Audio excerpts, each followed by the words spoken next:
Currently is the 19th of April 2025, and this is my premiere video on Forex trading. I will do a very quick analysis on Swiss franc and Japanese yen based on what I call the Kenok system of demand and supply system of trading. Now, according to Kenok's system of trading, when you look at the chart, currently we're on daily time frame. When you look at the chart, regardless of the financial instrument, the first thing you want to identify is the trend. What is trending? Because based on what is trending, you then know what to buy, or when to buy, or whether to buy or whether you want to sell. For most people who are not into trading, what they normally do is they just come and look at the chart. Oh, this one is trending, they buy it or they sell it. But then when you are into technical analysis, for people with a more trained eye or people who are into the system of trading, they call it directional bias. You want to establish a directional bias. It's just a technical name for trend, but this time is more defined and more precise. So we're on Swiss franc and we want to establish a directional bias based on structure. The first thing we want to then do is identify a swing high and a swing low, because when you do that, you can be able to identify the trend. Now, looking at the daily time frame, because we try to establish a trend based on what is in the daily time frame relative to the H4 time frame. I am not a scalper, neither am I a swing trader, but I'm kind of in between. So let's get to it. You're going to notice that there was a W pattern here. For some people, they call it double bottoms, which led to a break. So that was a reversal, and then it came down here and then came up. So we're expecting the market to come to this key level here. If it breaks below this key level, then we know that it's likely to come down here. But right now, I don't expect it to break below this key level.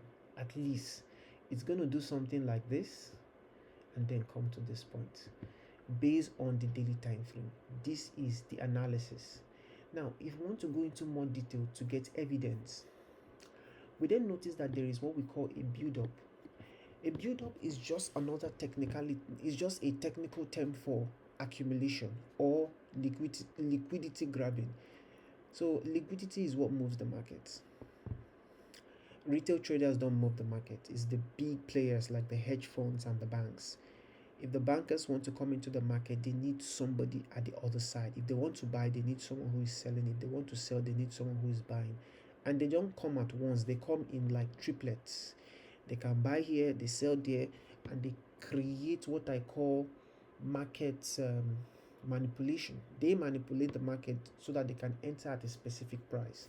For example, this is a manipulation because whoever entered the market here was a big player. Why?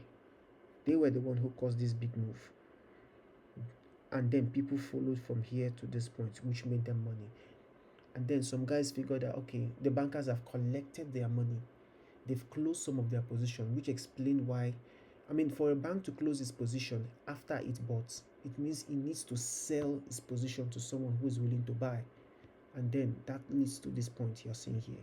So I think the bankers they're beginning to accumulate another position because they want to come in again. Based on this theory, we call it a trend line for most people. That's how you understand it. But I'm being a bit more detailed so that you don't just look at the chart based on red candles and green candles. You really understand what those candles are saying. Prices is moving because people are pushing prices. It's not just moving based on magic. Now this is a trend line, and you can see we expect that the market will do something like this. Come here, maybe come here, fill this fair value gap, come here, come here, and then this is the area we're expecting the market to hit. After this area, I do not understand what will go on anymore. So this is my prediction regarding how the market will be either from next week or the week after, based on the analysis of what I call the Kenok system of supply and demand trading. If it breaks this level, then it's likely to come here. But for now, we don't expect it to break this level, at least until it reaches this key level here. It becomes even clearer when you go to the H1 time frame. You can see it breaks, come here, accumulate. It hasn't finished yet. Everything from here is a theoretical prediction. So for those of you, this is my first video. I don't really expect much views for now. But for anybody out there who is watching this video for the first time, just look out for the next 2 weeks or next week and see if the price will touch here. And by then we'll discuss further. This is my analysis for Swiss franc and Japanese yen. There is a fair value gap in the weekly time frame, which is here. And then there is a build up because it touches 3 times. According to the Kenok system, when there is 3 touches, or when there are 3 touches, we are now establishing, okay, there is some build up, at least on a basic level. It becomes even more, or should I say, it becomes stronger when it's 5 touches. Then you know that, okay, there is about to be a serious breakout. Whether it's a horizontal line or a trend line. But when there is 3, is the basic, like this is very basic. It could even go down. It could go down like this. We don't know. Right now, it is not guaranteed that it will hit this line. But I know that once there is a break, not of the trend line, it's very important you get this. This is not a trend line, resistance line trading. This is a demand and supply trading. The question is, what is demand and supply? These are things I will explain over time. Today, I just want to do a quick analysis.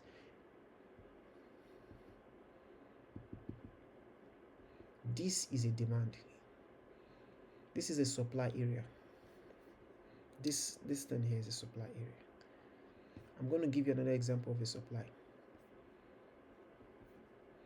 This is a supply area. This is a supply. These are all supply areas.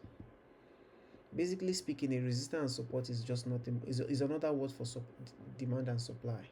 But there's a way the Kenok system explains it that I will explain over time, so that you really understand what demand and supply trading is.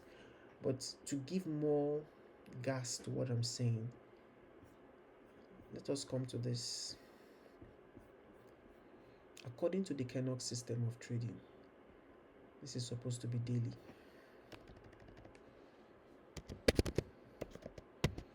According to the Kenok system of trading,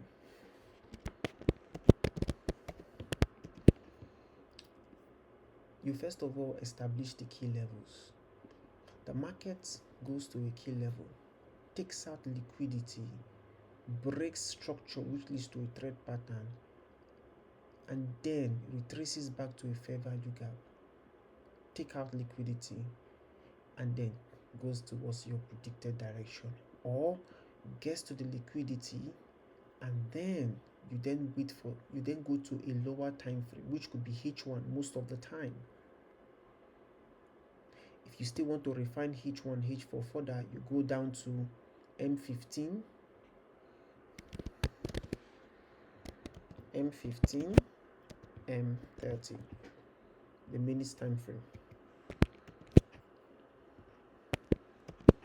So we have a directional time frame, we have an entry time frame, we have a refined time frame.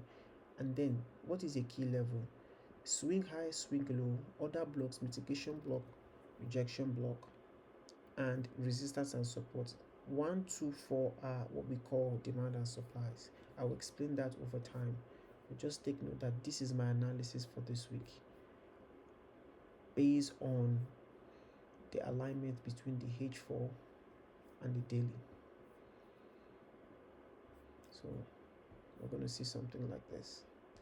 I will try to be more detailed in my explanation over time. This is my first video. So gradually there will be improvement in the technicalities. There's a lot of technicalities involved in the kernel system trading, but it's very simplistic. It's very, very simplistic. That is why it's technical. It is very simplistic and very systematic, but it's very technical. So there's a lot of technicals I used. For those who are advanced in trading, what I'm saying might not be so difficult for you to understand. For those who are still new, it's a gradual process. So this is my prediction. Today is 19th, so before the month runs out, it will hit this line if it doesn't break this area. All right. So see you in the next video.